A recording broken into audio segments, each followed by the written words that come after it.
E aí, galera, sejam bem-vindos a mais um episódio do Intercambiando, o nosso podcast comigo, Yuri Leite, e convidados, onde a gente tem aquele bate-papo bem legal e descontraído com os nossos convidados sobre as vivências e experiências deles no exterior.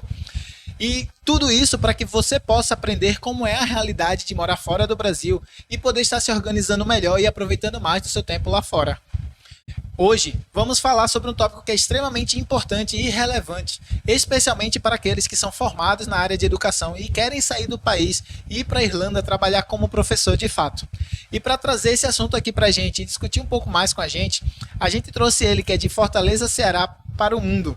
Formado em matemática pela Universidade Federal do Piauí, tendo lecionado na rede pública e privada em 7 estados e no Distrito Federal por mais de 20 anos. Foi coordenador regional de franquias de educação da maior franchise de educação do mundo, o Kumon, por 3 anos. E desde 2019 encara os novos desafios do sistema educacional lá da Irlanda.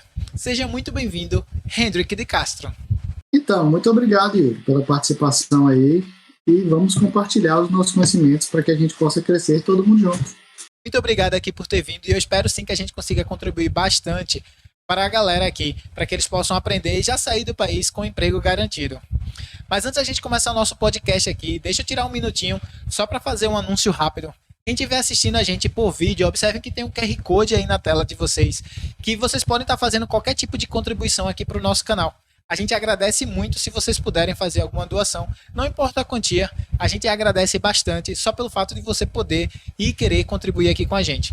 Se você não puder contribuir financeiramente, mas quiser contribuir para o nosso canal, eu peço que você dê uma passadinha lá no nosso canal do YouTube, que você se inscreva, deixe aquele seu like, comente, engaja. Isso já ajuda bastante a gente em crescer, em chegar em mais pessoas e conseguir atingir cada vez mais professores que estejam querendo aí sair do país. Mas então, Hendrik, agora que eu já fiz esses anúncios aqui, eu te chamei aqui, na verdade, para a gente poder realmente discutir aqui, falar mais sobre como você pode estar saindo do país para se tornar um professor fora do Brasil. E eu sei que você está na Irlanda, então você não vai poder falar todo o planeta, você vai falar especificamente da Irlanda, mas eu acredito que seja um processo similar. Talvez mude os órgãos, talvez alguns documentos a mais, outros a menos, algumas coisas, poucas diferenças, mas que a realidade deve ser próxima, principalmente na Europa. Então eu te chamei aqui e eu queria saber se a gente pode começar então de fato o nosso podcast. Tá preparado? Podemos. Perfeito. Então para começar aqui eu gostaria de iniciar fazendo uma pergunta de como era o professor Hendrik antes de sair do Brasil. Como era a questão da sala de aula, da aula propriamente dito, como eram as condições. E eu tô te perguntando isso porque justamente lá no final eu vou fazer essa mesma pergunta para você, só que da Irlanda. Isso para a gente poder comparar aí as diferenças e semelhanças entre os locais. Justamente para ver aí, para quem estiver indo, já ir preparado, sabendo que existem algumas diferenças e existem algumas semelhanças. O professor Hendrik, né, sempre foi um apaixonado por educação, né? Sempre tentou, sabe, aquele pensamento, vamos mudar o mundo através da educação. E para mim, ser professor foi algo muito natural, que surgiu na minha vida, né? Eu sempre gostei muito de ensinar. Aos 16 anos, eu sempre gostei também muito de música, e o meu primeiro trabalho foi como professor. Eu lecionei música para crianças carentes nos projetos das Vilas Olímpicas dos Estados do Ceará, né? Foi a minha primeira experiência como professor. E aí eu gostei muito da experiência e decidi, nessa época aí, eu estava fazendo, acho que segundo ano do ensino médio, e decidi cursar matemática, né, na faculdade. Então eu me formei e foi um curso bem desafiador para mim, né? E a partir daí eu fui se desenvolvendo, né, aprendendo com o método de ensinar, e sempre tentei passar, na verdade, o ensino de uma forma diferente, porque, por exemplo, todo mundo sabe, né, sempre existe aquele jargão, né, a matemática, né, todo mundo tem medo, o mundo inteiro, ainda hoje a gente vê, as pessoas não gostam de matemática, existe aquela barreira. Então, se você lecionar normalmente, tradicionalmente, você não vai conseguir alcançar as pessoas. Então, a minha abordagem, por ser cearense, né, todo mundo sabe da fama dos comediantes do Brasil, né, muitos deles são cearenses, então as minhas aulas sempre foram bem humoradas e por um prisma de descoberta, né? Eu sempre fui instigador, né? De fazer com que os alunos pensassem além daquilo que estava sendo dito, né? Onde que aquilo poderia levar na vida. Então as minhas aulas eram sempre focadas nesse ponto. E eu fui aprendendo nas escolas onde lecionei e nos estados por onde passei, né? Como você falou aí, eu lecionei em vários estados do Brasil e vivenciei culturas diferentes, situações diferentes, tipos de aprendizado diferente dos alunos, né, faixas etárias diferentes. Então, eu vivenciei muitos desafios durante a minha carreira, né? Eu tenho mais de 20 anos trabalhando com educação. E tudo isso me tornou um professor mais sensível em relação à adaptação, né? E como que as pessoas podem fazer para chegar ao aprendizado de uma forma que seja prazerosa. Então, esse era o professor Hendrick, né? Ainda é, na verdade, né? Fazer com que o objetivo de educação seja alcançado, no caso, o aprender, mas de uma forma prazerosa, de uma forma alegre. Entendi. E como era a questão da sala de aula? Eu pergunto isso porque existe muito esse conhecimento aí disperso pela sociedade de que as salas de aula no Brasil são muito ruins, de que não tem as condições e que lá na Europa as pessoas, né, os alunos acabam saindo melhor porque tem uma condição de sala de aula melhor.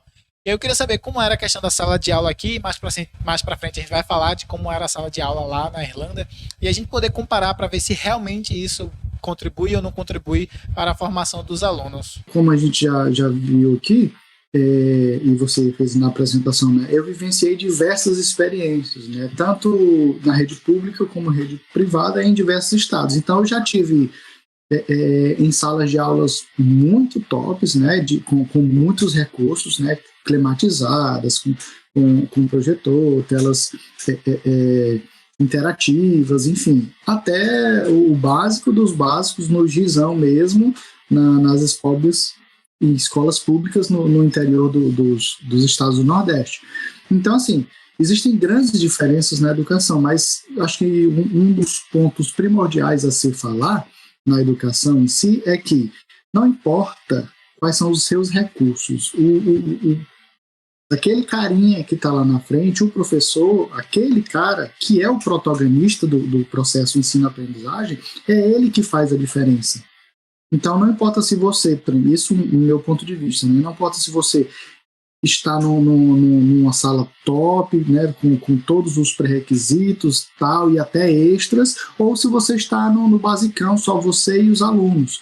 O que vale é o que você pretende entregar para os seus alunos, né? Então, no Brasil, eu vivenciei muitas dessas diferenças, que existem colégios muito tops, né, com bastante recursos, com bastante estrutura para privilegiar o processo ensino-aprendizado, no caso na educação, mas também existem sistemas muito falhos, muito precários. A gente vê principalmente isso nas escolas públicas, né, que o ensino muitas vezes é sucateado, mas a gente como daqueles ditados, né? Se você não tem cão, caça com o gato, né? Então a gente procura sempre se adaptar à situação e tentar entregar para o aluno da melhor forma possível aquele conteúdo que ele precisa aprender, principalmente tentando fazer com que ele entenda qual que é a utilidade daquele conteúdo na vida, que é o que eu mais prezo, né? Fazer com que o aluno consiga enxergar onde que aquilo se encaixa na vida dele. O trabalho é realmente muito difícil. Eu sei porque eu já fui professor, não de sala de aula, feito você, na verdade, eu era professor de reforço. E eu sei que matemática é uma coisa que é realmente muito difícil, principalmente na época de escola, as pessoas têm realmente bastante dificuldade. Eu tinha um certo trabalho aí para fazer as pessoas conseguirem aprender, entender o raciocínio. E aí você conseguir trazer isso com uma usabilidade para que aquele aluno perceba que aquilo realmente era importante, que ele vai usar aquilo ali na vida dele, é realmente algo muito difícil e muito nobre. Mas, assim, é realmente algo trabalhoso e que realmente demanda um certo cuidado, um certo tempo ali, você tá entendendo de como você vai trazer isso para o aluno. Mas então, seguindo agora da questão do nosso podcast aqui, eu queria saber, beleza, você já era professor no Brasil, mas o que te motivou, o que te incentivou a querer deixar de ser professor do Brasil, sair e buscar novas experiências e desafios de ir lá para fora, ser professor no exterior também? E depois disso a gente vai dar sequência e falar de como é o processo e todas as outras coisas. Mas antes eu queria realmente entender o que fez, o que te motivou realmente a querer sair do país e começar a querer ensinar lá fora. Bom, Yuri, assim, o que me levou a sair do país foram as condições em que eu vi acontecer na educação. Eu nunca pretendia mudar de área, né? Eu gosto daquilo que eu faço. Eu sou educador de coração, né? Como fala professor por amor. Né? Eu gosto daquilo que eu faço. E no Brasil nós sabemos que a educação ela nunca teve assim aquele, por exemplo, desde quando eu comecei a entrar no ramo da educação, eu nunca vi a educação tendo um papel primordial na vida da sociedade.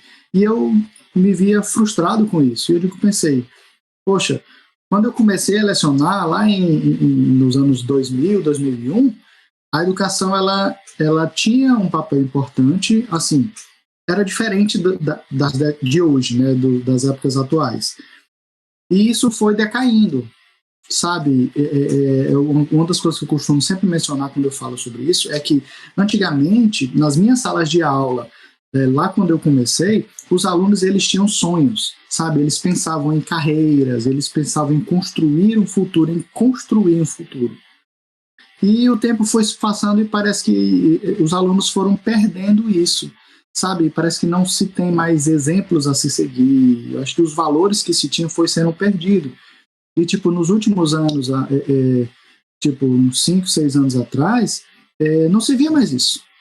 Não se via mais isso. Nas minhas salas de aulas, a gente via alunos que perguntavam, o que é que você quer do seu futuro? Aí o aluno, eu quero ganhar dinheiro. Não importa como. Então, tipo assim, onde que o conteúdo que a gente está tentando construir naquele aluno vai se aplicar para uma pessoa que só quer ganhar dinheiro, independente do que for fazer? Né? Como matemático, eu sempre penso em construir caminhos, construir meios para se desenvolver. Então você fica meio atado quando você não tem sonhos a se construir, entendeu? Então esse foi um dos motivos principais de eu decidir sair do país, né? Procurar algum lugar onde a educação fosse tratada de uma forma melhor e que pudesse realmente fazer diferença na vida dos alunos. Né, você está ensinando aquele conteúdo, mas sabe que aquilo ele vai conseguir aplicar. Esse foi o principal motivo de eu querer sair do país, né, procurar um lugar onde a educação fosse vista com melhores olhos. Nossa, deve ser realmente uma experiência muito ruim você lidar com alunos assim que o único sonho dele é ganhar dinheiro.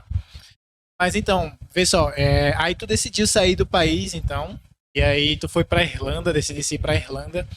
E aí eu queria que tu contasse pra gente como foi essa jornada de chegando na Irlanda, se tu foi como intercambista, tu já foi com emprego garantido.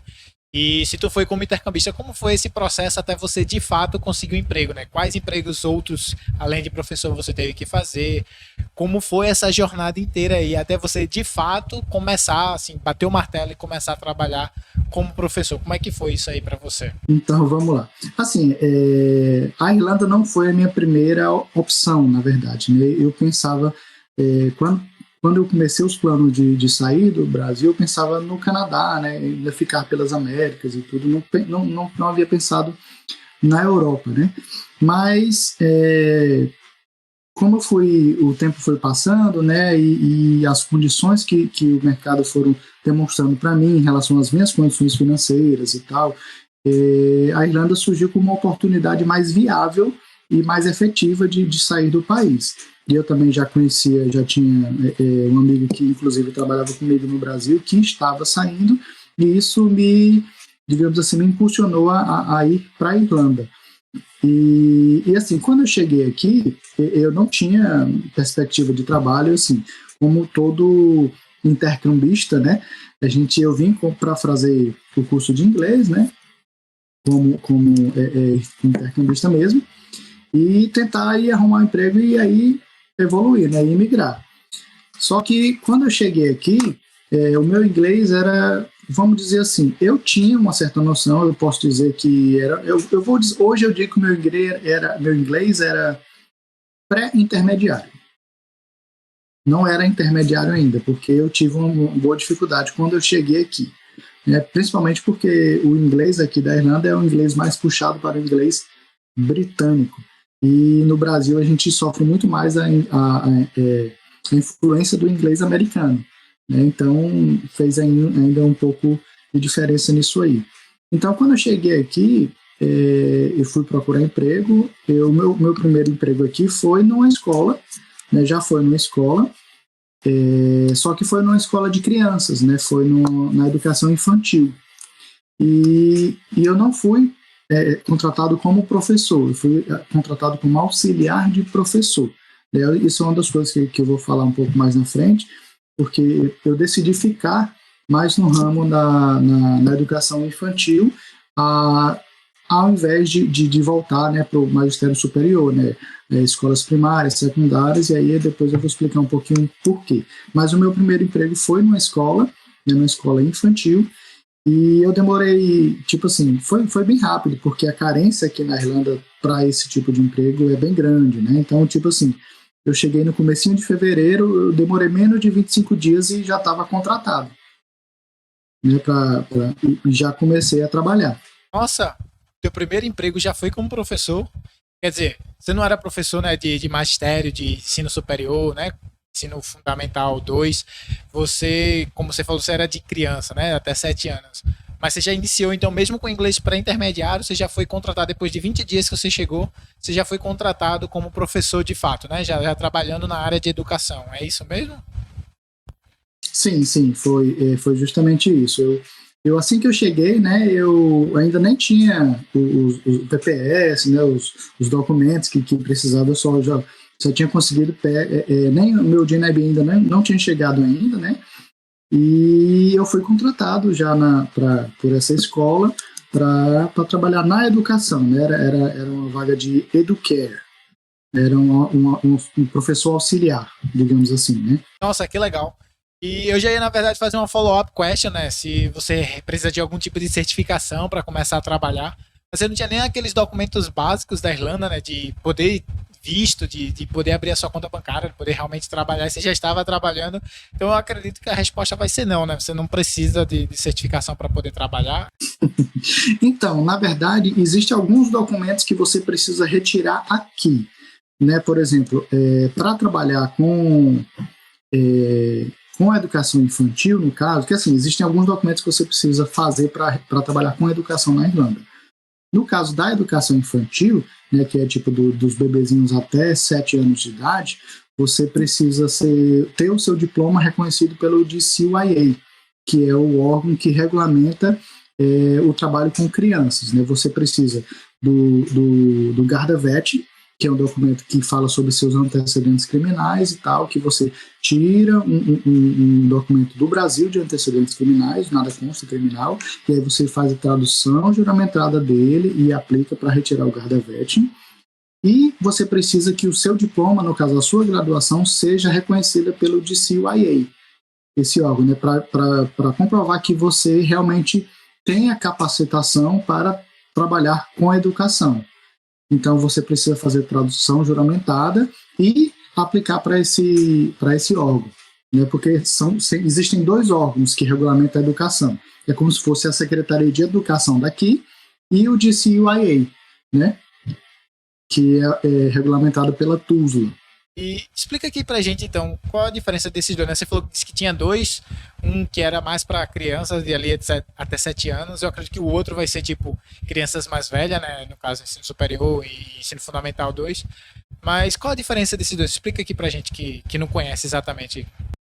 Isso, na verdade, assim, a Secretaria de Educação que é coordenado pela TUSLA, ele é um apanhado geral, né? Ele lida com toda a educação de um modo geral. E o DCYA é só para crianças, né? No caso aí, até os 7 anos. Né? Que assim, as escolas de educação infantil, que vão, no caso, que começam dos ciclos primários, que começam nas escolas a partir de 4 anos e meio, elas têm uma regulamentação diferente. Então, para trabalhar, você precisa ter esse reconhecimento. No caso, o processo para você trabalhar nas escolas primárias ou secundárias é um processo um pouco diferente, porque você precisa aplicar para o Conselho de Educação da Irlanda, certo? E aí, já entrando aqui na parte do podcast mesmo, dando sequência aqui do processo exatamente para você poder trabalhar. Vamos supor, eu ou qualquer pessoa que esteja nos ouvindo aqui, que queira ir para a Irlanda trabalhar na área de educação como professor, qual é o processo exato que essa pessoa tem que passar para poder começar a trabalhar então? Cheguei na Irlanda, tem a parte de documentação básica, né, que é tirar o GNIB, tirar o PPS, abrir a sua conta no Revenue, enfim, é a parte básica aqui que a gente não vai adentrar nesse vídeo. Inclusive, galera, se vocês quiserem que a gente faça um vídeo explicando como é esse processo, passa lá no nosso canal do YouTube, deixa nos comentários que a gente faz um vídeo explicando aqui todo esse processo para vocês. Mas então, Rodrigo, explica aqui para mim como é o processo do momento que eu piso na Irlanda até o momento que eu de fato começo a trabalhar. Como é essa jornada? Para você trabalhar como professor, dependendo de qual área que você vai aplicar, por exemplo, se você for para as escolas primárias ou secundárias, né, que é como se fosse o ensino fundamental e médio no Brasil, você precisa aplicar para o Conselho de Educação daqui. Então, tem alguns testes que você precisa aprender e fazer ou apresentar certificados, como, por exemplo, você precisa comprovar o seu nível de inglês, que no caso pode ser IELTS, Cambridge ou alguns outros que eles reconhecem, e os seus documentos, por exemplo, no meu caso, para aplicar, eu preciso do meu histórico da faculdade com a ementa dos cursos. Então, porque assim, todos os professores daqui, eles precisam de uma grade mínima. Então, para que o seu diploma seja reconhecido, eles precisam ver o que você aprendeu nas suas cadeiras para comprovar que você realmente pode ensinar. Então, você precisa não só do seu certificado, mas também do seu histórico da faculdade com a ementa dos cursos para facilitar o seu processo, entendeu? E isso, no caso, para trabalhar no ensino secundário e primário. Para trabalhar com a educação infantil, que é no caso até os 4, 5 anos, você precisa ter o reconhecimento do DCYA. Esse processo é um pouco mais fácil, né? Porque o Gardavet a gente consegue, o nada consta criminal, você consegue tirar pela internet, e aí faz tradução juramentada. E para aplicar para o DCYA é mais ou menos o mesmo processo. Você tem que demonstrar na sua capacitação o que você tem de experiência com a educação. Aí você coloca sua graduação, você coloca o histórico também e o tempo que você trabalhou, no caso, com criança, com educação infantil. No meu caso, eu já tinha uma experiência com a educação infantil, então a escola que eu iniciei trabalhando, ela fez o processo para mim. Ela me contratou e aí me deu todas as cartas que eu precisava para tirar toda a minha documentação, no caso o PPS, abrir conta no banco, a escola que me deu, e aplicou para o DCYA. Esse processo ele é bem demorado, o meu demorou acho que mais de 6 meses para sair. Inclusive eu saí da escola que eu trabalhava antes de o reconhecimento chegar, né? Só que hoje o processo mudou. Hoje você não consegue mais trabalhar sem o reconhecimento do DCYA. Então você tem que aplicar antes de procurar trabalho. Porque se você hoje em dia, se você não tiver a cartinha com o reconhecimento do DCYA, você não vai conseguir aplicar para trabalhar nas educações infantis, o que é um pouco ruim, porque quando você chega, é uma grande porta de entrada para professores, principalmente quem tem a área de pedagogia, porque muita gente consegue trabalho nisso, porque tem muitas vagas, muitas vagas mesmo. Então, é um pouco complicado você chegar e não conseguir esse reconhecimento logo, mas vale a pena você investir nisso, né? Já tentar aplicar talvez até antes de vir, né, para conseguir já chegar aqui já com esse reconhecimento.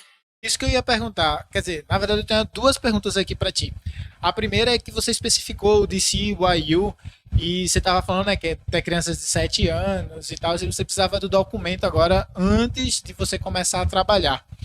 Mas para a turma avançada, quer dizer, avançada não, na verdade, para a turma que é ensino superior, ensino fundamental 2, eles também precisam tirar esse documento antes de começar a trabalhar ou é depois?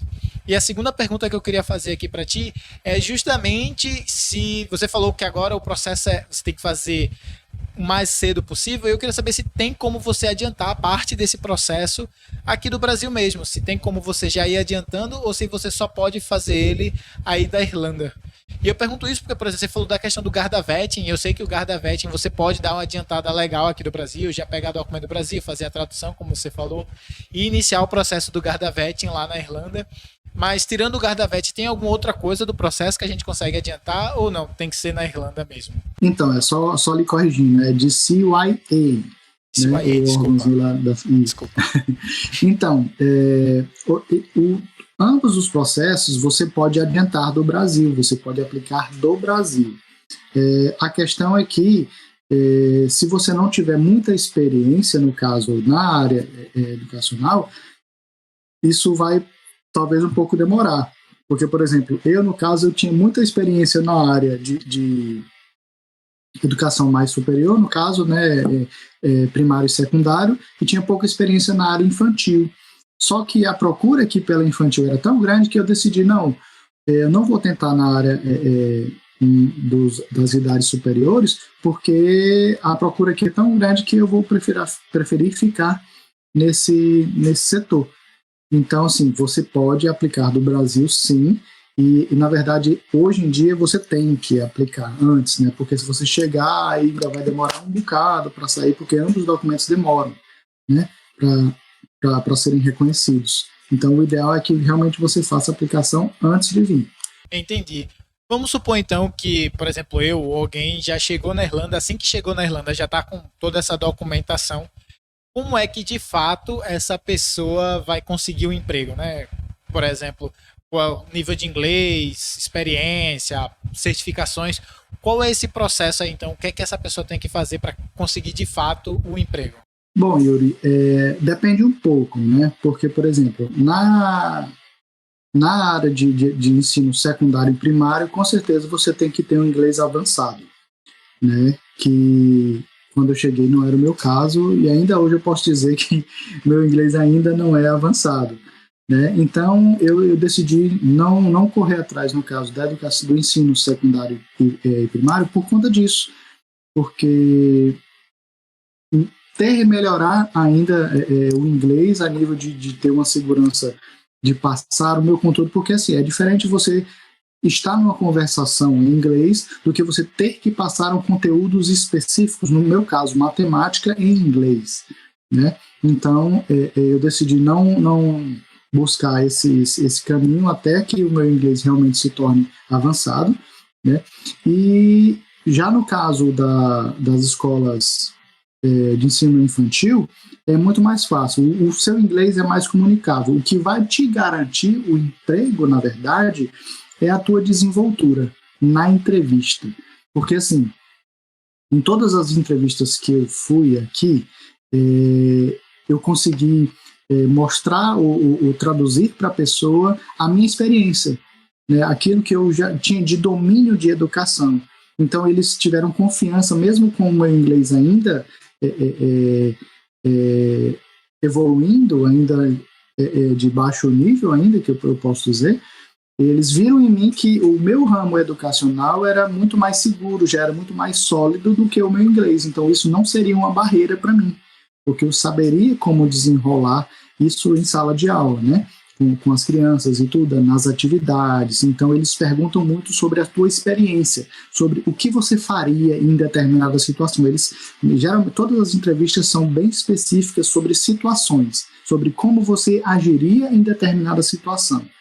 E aí, se você demonstrar segurança, propriedade naquilo que você fala, com certeza você vai conseguir a vaga, mesmo que você não tenha muita experiência, no caso, na educação infantil, né? E o inglês também tem que estar, pelo menos, comunicável. Você vai precisar descrever aquilo que você vai fazer para a pessoa, senão ele não vai conseguir te contratar, no caso na educação, né? Mas o que vai te contratar é justamente isso, a sua segurança, a sua desenvoltura em como você vai agir nas situações em que eles vão te perguntar.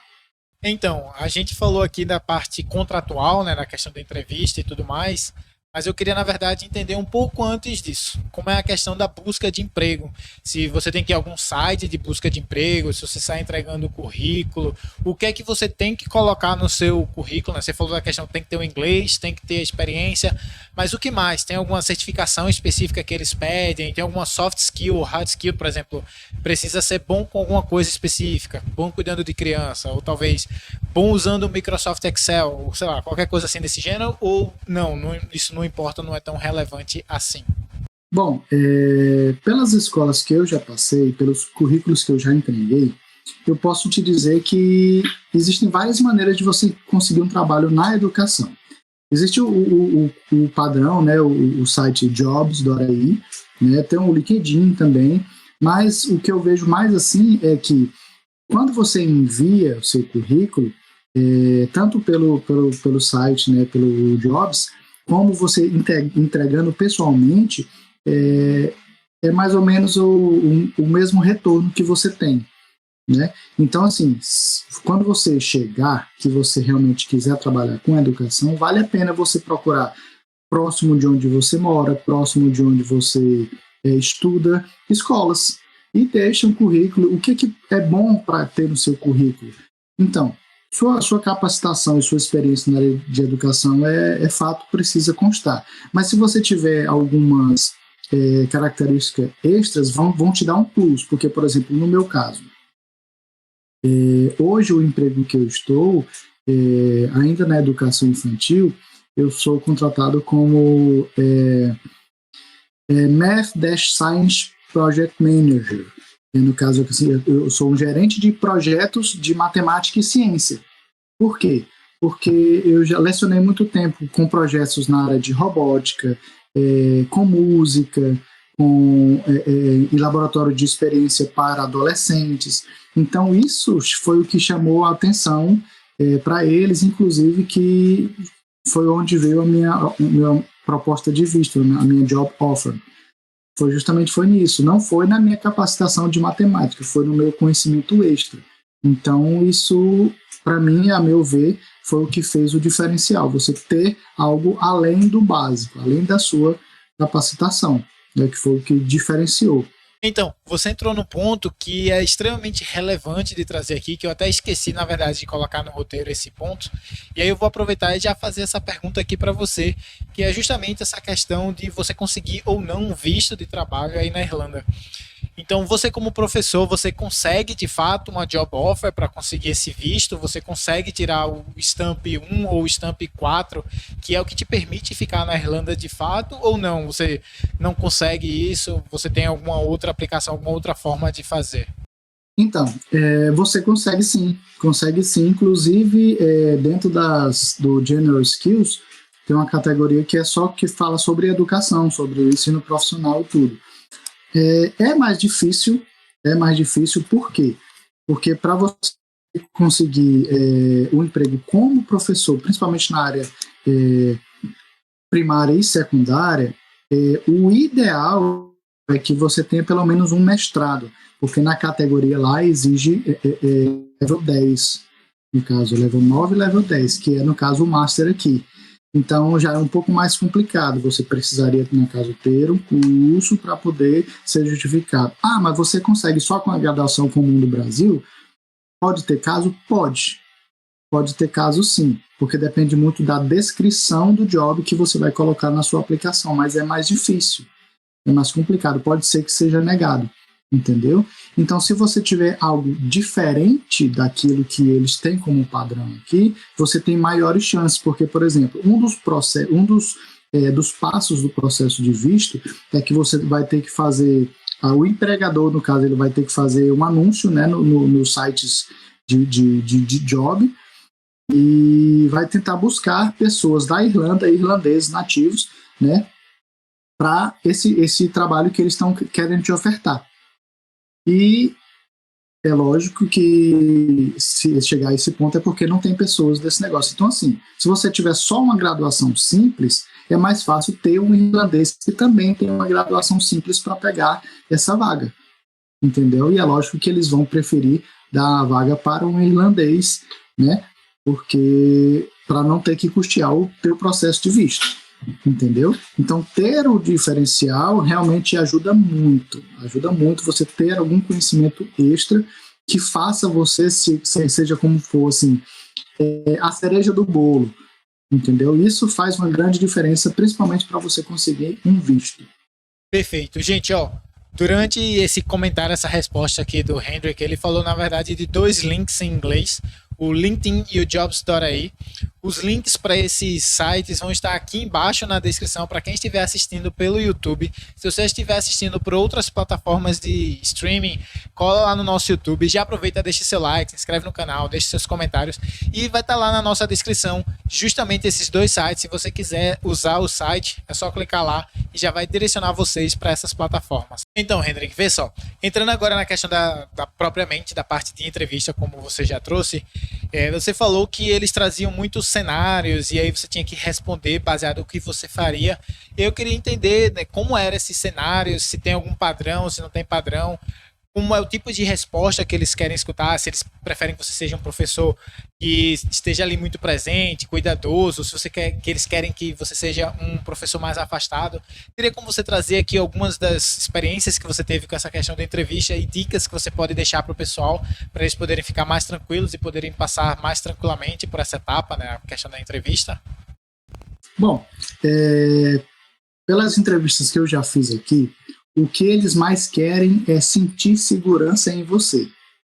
Acho que, assim, não importa se você não tenha muita experiência, no caso, na área que você vai desempenhar, mas eles querem sentir em você uma segurança como profissional. Então, por exemplo, eles pegam uma situação, se você presenciar uma briga de alunos em sala de aula, como que você vai agir? Então, eles não estão esperando se você vai chegar lá e vou me desesperar. Não, eles querem saber como que é a sua postura como educador perante os outros alunos, entendeu? É isso que chama mais a atenção deles. Por exemplo, como você... características básicas, como, por exemplo, uma criança está chorando e ela não para de chorar, então como você vai se chegar a essa criança para chamar a sua atenção, para tentar descobrir, né?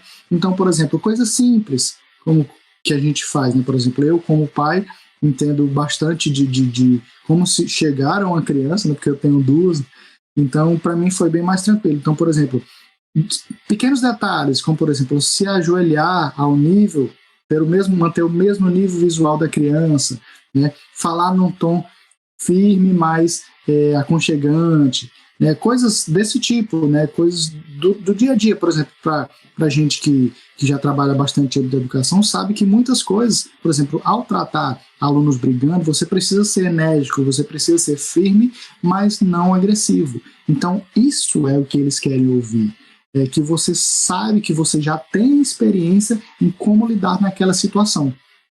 Que você apresente situações que vai trazer alternativas para remediar aquela situação ou para resolver aquela situação. Então é isso que eles querem ouvir de você nas entrevistas. Então eles trazem várias situações. O que você pretende fazer para deixar os alunos ocupados no período das férias, por exemplo, né? Então você tem que trazer, né, que tipo de atividade você a gente vai fazer atividade com as crianças que falem sobre as estações, que falem sobre os números, as formas, enfim. Eles querem que você tenha propriedade ao falar, segurança. É isso que eles querem ouvir. Eles querem ver em você uma pessoa que sabe o que está fazendo, né? Que não importa, ninguém sabe de tudo, mas que você sabe como conseguir as respostas para o que ele está precisando. É isso que eles mais procuram nas entrevistas. Entendi. É também mais uma questão de segurança, né? Até se aquilo ali acontecer na aula, você entra no desespero, aí vai ser ruim.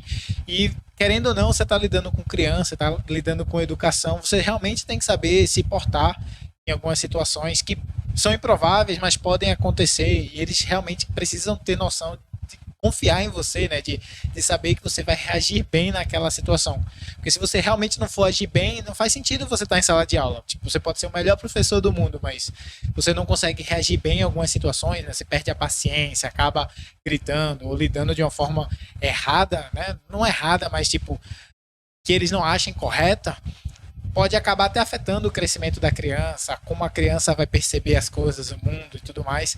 E não é exatamente isso que eles querem passar em sala de aula, né? Então é mais uma questão de segurança também. Inclusive, eu acho que isso deveria ser ter até uma coisa ensinável, né? Tipo aqui no Brasil. Eu acho que às vezes muitos professores têm um overreact em sala de aula, acabam tomando providências desnecessárias e simplesmente é uma reação. Em vez de você pensar, refletir e agir, você só reage àquela situação quando ela acontece e aí, tipo, gera um problema, gera caos. E acho que os professores, pelo menos alguns professores dos que eu já tive, eram meio despreparados nessa parte, nesse setor. Então, Hendrik, seguindo então aqui com o nosso podcast, eu queria que você explicasse aqui pra gente como é a questão justamente de você ser um professor em sala de aula, né? Conseguir um emprego finalmente. O que é que eu posso esperar da sala de aula, dos alunos, como é a questão dos horários? Explica aqui pra gente como é a sala de aula de fato aí na Irlanda. Bom, Yuri, assim, isso depende muito de onde você trabalha, porque, por exemplo, na educação infantil, existem escolas que começam o horário, o expediente, no caso, às 6h30. Existem escolas que começam às 8, existem escolas que começam às 9. Por exemplo, na minha escola, eu inicio o meu trabalho às 9 horas da manhã, né? E trabalho até às 6. Então, assim, depende muito do seu empregador e do qual tipo de educação que ele aplica. Porque, por exemplo, existem escolas de ensino infantil aqui que são, que utilizam, que abordam a pedagogia montessoriana. Então, eles têm uma metodologia diferenciada no seu sistema educacional. Tem algumas que não. Então, assim, uma das coisas que eu percebi aqui é que eles são muito abertos ao teu controle. Por exemplo, eu tenho já a minha metodologia de ensino e eles confiam em mim para aplicar o que eu preciso passar para eles da minha forma, da forma que eu escolher. Entendeu? Então, eles deixam a gente bem livres com respeito a isso. Então, a jornada de trabalho é diferenciada porque depende muito de qual público a escola trabalha. Por exemplo, nas escolas de ensino secundário e primário, tem algumas que são só pela manhã, algumas que são só pela tarde. Né? Geralmente, as pela manhã iniciam às 8h30 ou 9 horas, dependendo da localidade. Né? E aí vão até meio-dia, ou 1 hora e meia. Tem algumas que vão até as 2. É porque, assim, aqui você começa com a carga horária e à medida que você vai evoluindo, a grade horária vai aumentando. Né? Você vai aumentando o tempo que você permanece na escola, no caso das crianças, né? Tanto primário como secundário. Então, depende muito, mas não é nada diferente assim, em relação ao Brasil, não. O Brasil, assim, a gente tem na nossa grade um horário fechado. Geralmente você começa às 7 horas, 7h30, na parte da manhã e vai até meio-dia, ou 11h50, depende muito da escola, né? E na parte da tarde o mesmo horário, aquele horário já fixo. Aqui não é tanto assim. Existem algumas variações desse horário de início e também depende também da quantidade de horas que você vai fazer. Então são muitas variáveis que entram, no caso, nesse ponto. Eu queria só complementar, Yuri, que falando sobre a outra pergunta que você fez lá em respeito às entrevistas, é que assim, eles também eles dão cursos para a gente, né? Por exemplo, que são obrigatórios também de se fazer aqui para trabalhar com educação, né? O manual handling, os primeiros socorros para crianças, primeiros socorros para adolescentes. Então, assim, a gente vai fazendo alguns cursos no decorrer do tempo que são ofertados por ele para nos capacitar a trabalhar na educação. Ah, que legal, não sabia não. Quer dizer, então, que além de se formar como educador, né, você está ensinando e tal, você está praticando isso diariamente, você também tem cursos de primeiros socorros, da parte de saúde, de cuidar da criança em si, e também da parte de manual handling, né, para você saber levantar, de você saber se posicionar ali em sala de aula. Isso é muito legal, uma atitude bem legal da parte deles. Mas então, a gente vai se encaminhando agora para o final, e se lembra, né, que eu comentei lá no começo que eu ia fazer aquela mesma pergunta para você no final? Então, eu queria que você compartilhasse agora um pouco das suas experiências em sala de aula, que você falasse um pouco das diferenças e semelhanças dentro da sala de aula do Brasil e da Irlanda, justamente para quem está nos assistindo poder entender mais ou menos aí como é essa questão, o que é que eles podem esperar da sala de aula. No Brasil eu nunca tive muita experiência, no caso, para lidar diretamente com crianças na educação infantil, né?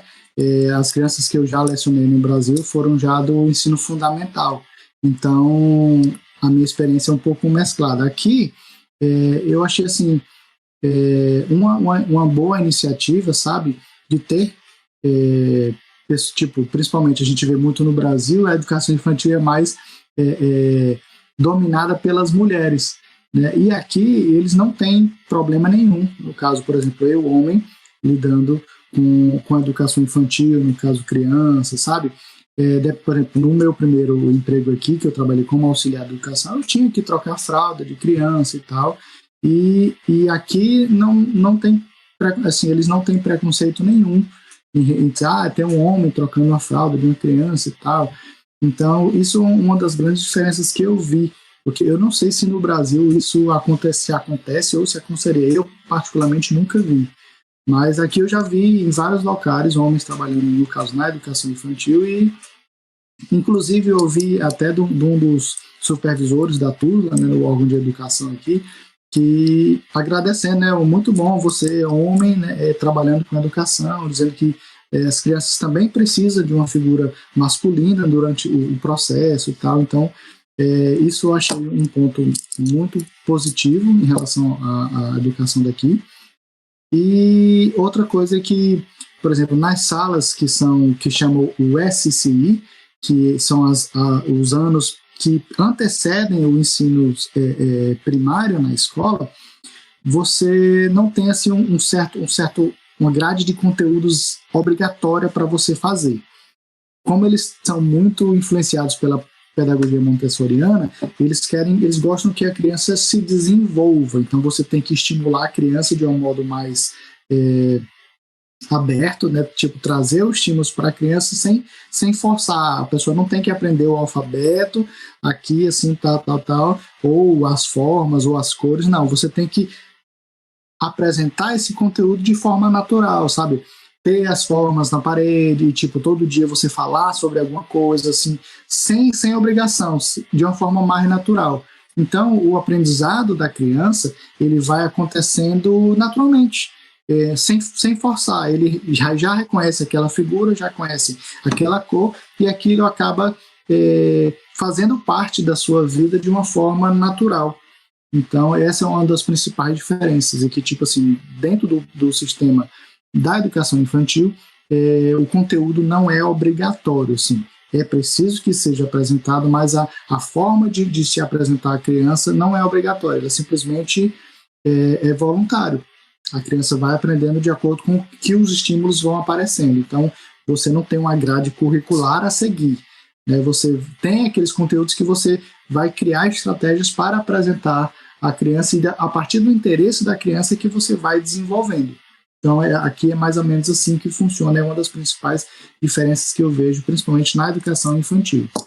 Então, eu fiquei com uma dúvida nesse quesito da metodologia que você falou, e pareceu para mim, na verdade, que essa coisa mais natural, de você não forçar, né, como você falou, do alfabeto, das formas, se fosse algo assim mais parecido com uma metodologia interdisciplinar, né, que você misturasse várias coisas para ficar mais natural, mais tranquilo para a criança entender e aprender. Mas eu não sei se eu entendi direito, é nessa pegada mesmo, é uma coisa mais assim interdisciplinar, como se fosse realmente mais natural para a criança, é isso? Isso, na verdade é justamente isso. Eles trabalham principalmente na rede primária e secundária, o currículo em espiral. Todos aqueles conteúdos, eles vão sendo apresentados para um aluno de forma cíclica, e eles vão avançando durante o ano. Inclusive, eles têm, por exemplo, mais especificamente, né, eu ajudo os alunos na tarefa de casa, em matemática, né, dos alunos do primário e secundário, e eu sempre vejo, por exemplo, eles têm atividade para casa de segunda a quinta, não tem a tarefa de casa na sexta. Sexta-feira é santa, né? Tem que descansar. Exato. E aí aqueles conteúdos, eles vão sendo apresentados para o aluno de forma cíclica e em espiral. Eles, por exemplo, eles começam aquele conteúdo bem básico, e aí aquele mesmo conteúdo vai sendo apresentado mais na frente, um pouco mais aprimorado, e aí durante o decorrer do ano aquele conteúdo vai se tornando vai evoluindo, no caso, o seu grau de dificuldade, mas sempre mantendo aquela mesma apresentação. sempre contextualizando com outras situações, com problemas, com visões mais lúdicas. Então é mais ou menos assim que eles trabalham. Então, Hendrik, a gente vai chegando aqui ao final do nosso episódio do podcast. Mas antes da gente acabar aqui de fato, eu queria te pedir para deixar uma mensagem, assim, uma inspiração para os professores que nos assistiram até então, para você poder inspirá-los a vir aqui, seja para a Irlanda ou seja para o exterior, a dar aula fora do Brasil. Pode ser? Pode, sim.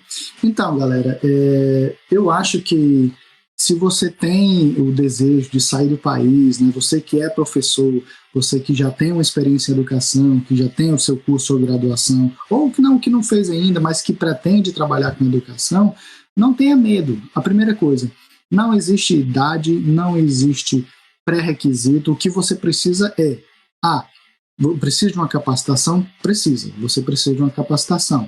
Mas não tenha medo de enfrentar, não tenha medo de conversar, não importa a idade que você tenha. Eu vejo muitas pessoas falando, por exemplo, nos grupos de brasileiros aqui, eu quero ir para a Irlanda e começar no intercâmbio, mas eu já tenho, sei lá, 30 anos, 40 anos, será que já é tarde? Sabe? Eu acho que não existe idade para você começar, para você iniciar uma nova carreira, uma nova página na vida. Eu acho que o que vale é que você precisa ter muito determinação. Você precisa ter perseverança e focar naquilo que você quer. Por exemplo, quando eu vim para cá, eu sempre fui professor. O meu objetivo era trabalhar na área de educação, mas eu não sabia se eu iria começar trabalhando na área da educação. Eu estava preparado para fazer qualquer outro tipo de trabalho. Então, se você tem um interesse, você professor, tem um interesse em trabalhar na área da educação, abra a sua cabeça. Não pense, se eu não trabalhar com educação nos meus primeiros dias, isso vai ser frustrante, isso vai me diminuir. Não existe isso.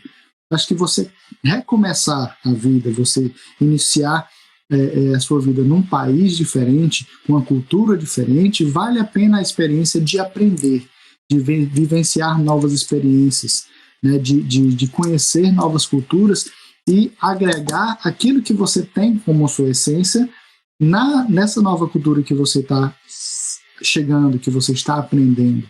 Então, a mensagem que eu passo para os meus amigos professores que desejam vir para a Irlanda ou para algum outro país da Europa ou para os Estados Unidos, Canadá, é que, primeiro de tudo, não tenha medo das novas experiências, porque são com elas que você vai conseguir desenvolver a sua nova cultura, que você vai precisar aprender. E que esteja aberto para novos pontos de vista, novas formas de ensinar, novas formas de viver a vida, que não é aquilo que você já vivenciou.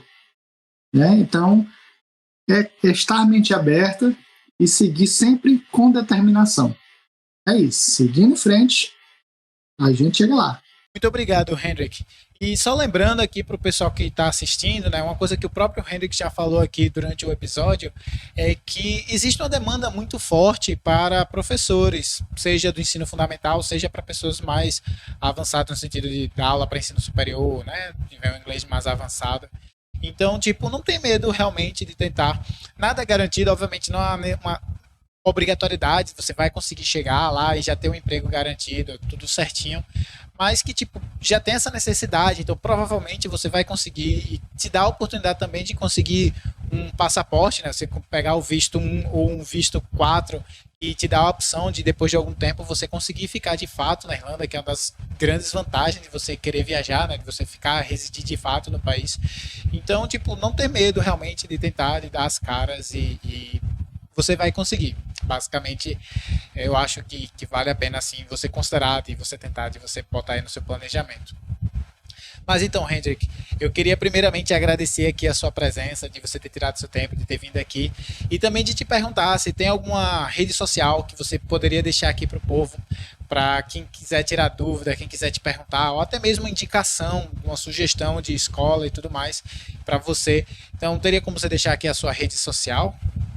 Então, eu posso, o meu Instagram, né, @Hendrik de Castro, né, como tá na legendinha aí, E qualquer dúvida, qualquer informação, no que eu puder ajudar, estamos aí.